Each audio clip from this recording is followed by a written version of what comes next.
Leading off our discussion tonight is Democratic Senator-elect Adam Schiff of California. He's a former chairman of the House Intelligence Committee, served on the January 6th committee. He was also the lead impeachment manager for the first impeachment trial of Donald Trump. Senator-elect Schiff, it really is an honor to have you here in your first interview since the election. You're going into what is now the strangest confirmation process we have seen, and even much stranger than the first confirmation process Donald Trump put us through on his first cabinet. That is certainly true, and it brings to mind, Lawrence, what some people were saying before the election, that not having to run for re-election, he'll be a different kind of president than in his first term, that he'll be concerned about his legacy now.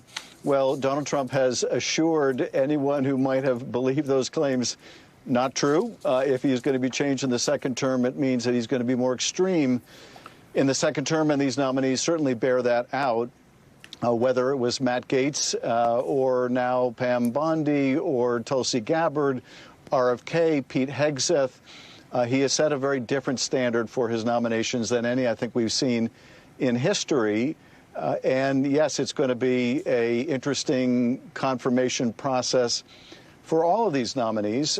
They're going to have to face a lot of tough questions, including ones about alleged rape or sexual assault, including about fondness for foreign despots like Bashar al-Assad, who gasses his own people, questions about their failure to accept science and their conspiratorial thinking. So it's going to be, I think, a different kind of confirmation hearing process than we've seen before. I assume you don't know yet what committee assignments you might have in the United States Senate. I don't. You've had some initial discussions about committees I would like to serve on, but a lot will depend on what the ratios are on the committees, who else is interested in the same committees. So I really don't know yet. Yeah, and so we don't know which of these confirmation hearings you might be participating in. That will depend on what committees you are actually a member of.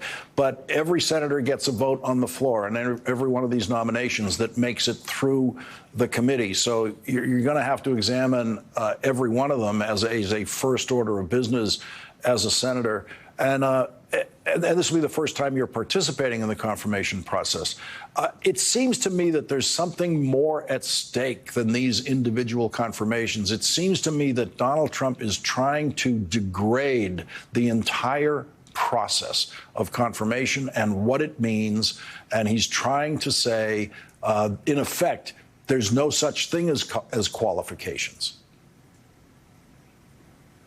I think that's right. I think he has chosen people like Matt Gaetz that he knows are unqualified, even worse than unqualified, affirmatively should be disqualified from consideration, both to dare the Senate to stand up to him, to see whether if he could roll them on someone like Matt Gaetz, can he roll them on anything, to show essentially his dominance over the Senate. And I'm encouraged that with respect to the most extreme of his nominees, Matt Gaetz, that there were sufficient number of Republican senators to say, no, that's going too far.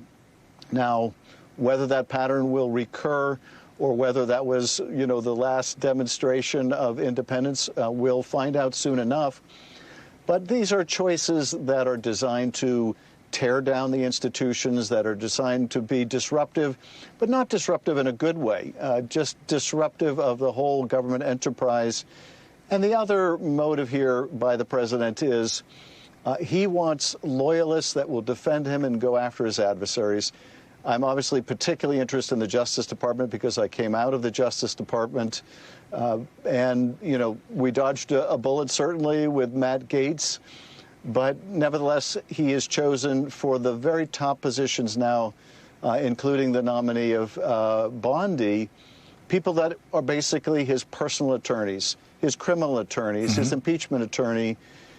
He views the Justice Department not as a department representing the American people or the public interest, but as a department representing Donald Trump, his criminal liability, his civil liability, to be his shield and also to be his sword and go after his enemies. That's not what the department is for, and we'll find out through the confirmation process whether that is going to be what the department becomes. Yeah, no previous president had ever had a criminal defense lawyer before becoming president. And here's Donald Trump. The top three people that he wants at the Justice Department: the Attorney General was a defense lawyer for him in an impeachment trial in the Senate. And then the number two and number three were his criminal defense lawyers in Manhattan, who won him 34 guilty verdicts. Yes, and as well, Pam Bondi was one of the election deniers out there very early on in Pennsylvania, making claims of fake ballots. So if she is going to be the Attorney General, what does that mean in terms of how Donald Trump and the Justice Department treat all of those people convicted of assaulting police officers on January 6th? Is she going to continue as Attorney General, pushing out the big lie? These are questions that she's going to have to answer during her confirmation hearings. But you're right. Those that have been loyal to him, those that have been willing to essentially present his false defenses and his fake claims, have been now elevated to the top ranks, or if he has his way, will be elevated to the top ranks of our justice system. California Senator-elect Adam Schiff, very eager to discover which confirmation hearings you will be participating in. A real honor to have you join us tonight.